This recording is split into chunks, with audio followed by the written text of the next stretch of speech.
नमस्कार, मैं हूं प्रभात और इस वीडियो में मैं आपको बताने जा रहा हूं कि मार्शल आर्ट में फर्स्ट और सेकंड अपरकट पंचों को एक के बाद एक किस तरह से थ्रो किया जाता है। दोस्तों, यदि आप वाकई में मार्शल आर्ट को सीखना चाहते हैं और आपके पास में कोई ट्रेनर नहीं है तो आप मार्शल आर्ट को मुझसे ऑनलाइन सीख सकते हैं। ऑनलाइन ट्रेनिंग के बारे में पूरी जानकारी के लिए आप ऊपर कॉर्नर पर आ रहे लिंक से वीडियो को देखिए। उस वीडियो में आपको आपके मार्शल आर्ट से संबंधित बहुत सारे सवालों के जवाब मिल जाएंगे और उस वीडियो के डिस्क्रिप्शन में आपको मार्शल आर्ट की ऑनलाइन ट्रेनिंग के बारे में पूरी जानकारी मिल जाएगी। तो दोस्तों, इस वीडियो में मैं आपको बताऊंगा कि मार्शल आर्ट में फर्स्ट और सेकंड अपरकट पंचेस को एक के बाद एक किस तरीके से थ्रो किया जाता है। तो आपको वीडियो को अंत तक ध्यानपूर्वक देखना है और समझना है। तो चलिए शुरू करते हैं। ओके दोस्तों, तो फर्स्ट और सेकंड अपरकट पंचों को एक के बाद एक थ्रो करने में पहले आपको फर्स्ट अपरकट पंच को थ्रो करना होता है, उसको वापस करते हुए आपको सेकंड अपरकट पंच को थ्रो करना होता है और फिर सेकंड अपरकट पंच को वापस करके आपको अपनी फाइट पोजीशन में आना होता है।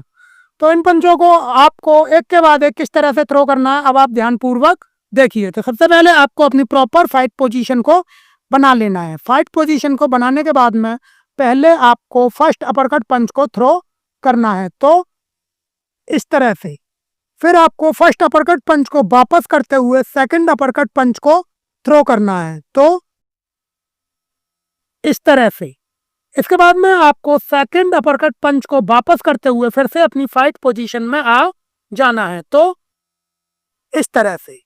फिर से आपको पहले फर्स्ट अपरकट पंच को थ्रो करना है, तो इस तरह से। इसके बाद में आपको फर्स्ट अपरकट पंच को वापस करते हुए सेकंड अपरकट पंच को थ्रो करना है, तो इस तरह से। इसके बाद में आपको सेकंड अपरकट पंच को वापस करते हुए फिर से अपनी फाइट पोजीशन में आ जाना है, तो इस तरह से। फिर से पहले आपको फर्स्ट अपरकट पंच को थ्रो करना है, तो इस तरह से। फर्स्ट अपरकट पंच को थ्रो करने के बाद में उसे वापस करते हुए आपको सेकंड अपरकट पंच को थ्रो करना है, तो इस तरह से। इसके बाद में आपको सेकंड अपरकट पंच को वापस करते हुए फिर से अपनी फाइट पोजीशन में आ जाना है। सेम में आपको फाइट पोजीशन को बदलकर फिर से इन पंचेस को थ्रो करके दिखाता हूं। तो आपको अपनी प्रॉपर फाइट पोजीशन को बना लेना है।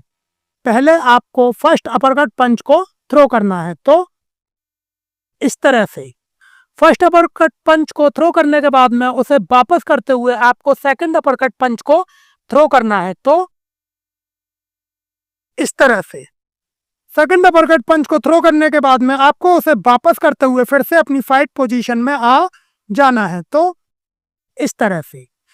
फिर से पहले आपको फर्स्ट अपरकट पंच को थ्रो करना है, तो इस तरह से। फर्स्ट अपरकट पंच को थ्रो करने के बाद में उसे वापस करते हुए आपको सेकंड अपरकट पंच को थ्रो करना है, तो इस तरह से। सेकंड अपरकट पंच को थ्रो करने के बाद में आपको उसे वापस करते हुए फिर से अपनी फाइट पोजीशन में आ जाना है, तो इस तरह से। फिर से पहले आपको फर्स्ट अपरकट पंच को थ्रो करना है, तो इस तरह से। फिर आपको फर्स्ट अपरकट पंच को वापस करते हुए सेकंड अपरकट पंच को थ्रो करना है, तो इस तरह से। इसके बाद में आपको सेकंड अपरकट पंच को वापस करते हुए फिर से अपनी फाइट पोजीशन में आ जाना है, तो इस तरह से। तो इस तरीके से आपको फर्स्ट और सेकंड अपरकट पंचेस को एक के बाद एक थ्रो करना होता है।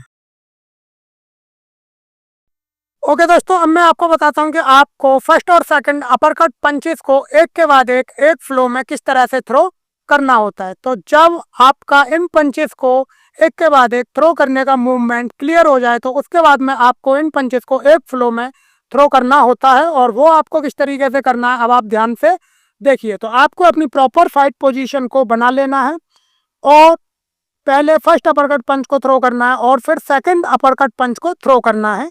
इन पंचेस को आपको एक फ्लो में थ्रो करना है और वापस अपनी फाइट पोजीशन में आ जाना है, तो इस तरह से। फिर से इस तरह से, फिर से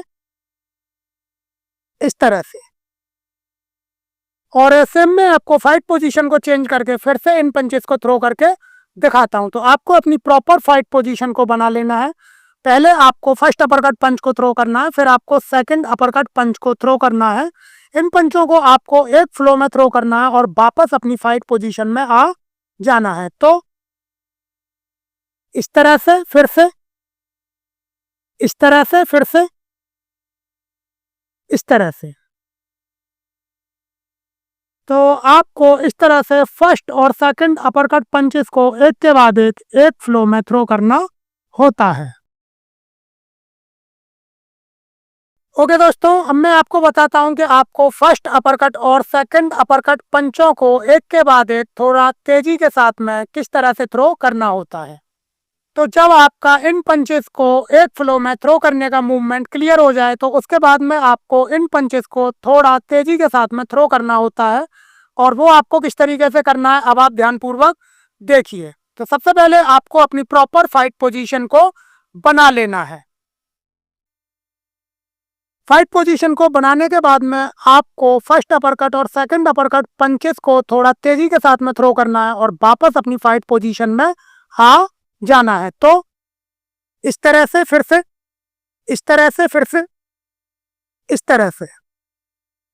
और सेम में आपको फाइट पोजीशन को चेंज करके फिर से इन पंचेस को थ्रो करके दिखाता हूं। तो आपको अपनी प्रॉपर फाइट पोजीशन को बना लेना है।